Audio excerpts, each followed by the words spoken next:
They're at the post. And they're off. Lunging at the start was Russian Valentine. Out very quickly is Gin Express. A length and a quarter. Last Cold Bud right at its flank from the far outside. Done in chrome. Gin Express. Last Cold Bud wins it. Gin Express was second. Finishing third was the Fire Witch. And fourth was Done in chrome.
The unofficial winner of the sixth race was number 4, Last Cold Bud.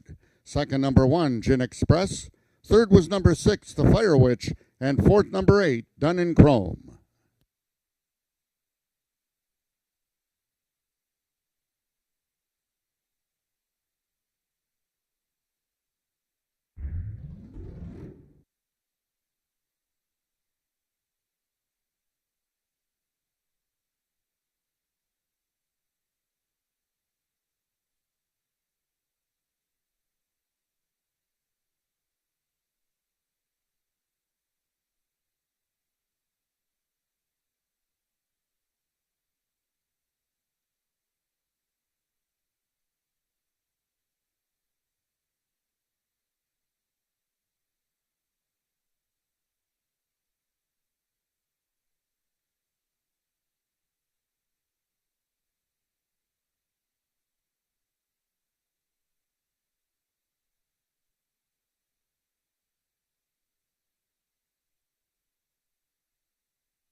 The results of the sixth race are now official. The winner is number 4, Last Cold Bud. 3-year-old bay gelding by Cold Hard Dash out of One Cool Bud by Straw Flyin' Buds.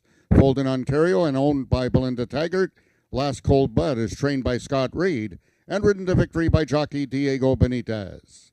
Last Cold Bud winning the distance with a time of 12.499 seconds, carrying a speed index of 74.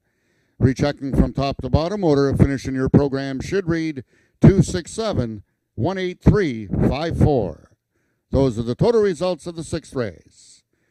Ladies and gentlemen, that concludes our day of live racing here at Ajax Downs. Until next Wednesday, with first race post time at 1:45. Until then, this is Frank Ferrari wishing everyone a safe drive home. And go Leafs go.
There's the photo from the last race. An easy winner. Last Cold Bud. I'm waiting for that. Oh, wait a minute. Anyways. Yes, the owner needs one too. And second, Brian Bell on the 1, and third, the Dan Giles horse, the Fire Witch, with Rachel Isaacs in fourth there, and the Corey Illman. Good race there. Congratulations to all the connections here. Belinda Taggart, the owner, Scott Reed, the trainer, and this young man, Diego, who had a tough race in race 5. Ooh, that was kind of hard. And then you lost your stirrups, didn't you? Yeah, but you come back in the last race. Did the race go good on this big favorite? Yeah. Good race? Good race. And he was very strong, wasn't he? Yeah, but it's really easy horse. Yeah, very good. Now, Diego, this is your first win because you didn't ride first day, and you won more races than any jockey last year. So maybe you're going to do even better this year. Maybe. I don't know. You never know. Well, we'll see. Well, congratulations, Diego, on your first win of the season on the favorite Last Cold Bud. Now, Belinda, who do we have here with you? Brianna, that's my granddaughter, Okay. and we have Patty. Patty. Your friend. Now, Belinda, you just got back here in time. This is a homebred for you. Lots of promise last season. Just went straight into the stakes races. But he ran well, didn't he? Yes, he did. I think his brain's caught up with him because before he's like his mother. It's like, his mother never used to stay in the gates. Like, she just, yeah. Okay. One time we found her, actually, Alan Todd picked her up in the saddling paddock because she let herself out of the barn and she was going to the saddling paddock. So he's much like her. Well, he looked like he was very focused today. Even after the race in the winner's circle, he was just looking. So high hopes for him in the big 3-year-old races this year? Yes, I hope so. Well, he'll go into the stakes now, so fingers crossed. All right. Well, congratulations, Belinda. Brianna, good to see you. Patty, of course, with her pink jacket. Last Cold Bud. Let's all enjoy one before the Leaf game tonight. Thanks for joining us, everyone, for a great card of racing at Ajax Downs. Fun races. Of course, Brian Bell won a couple today, so we'll be watching his progress as he closes in on 800 wins. We're back here next Wednesday, post time 1:45, so hope to see you then. Good night.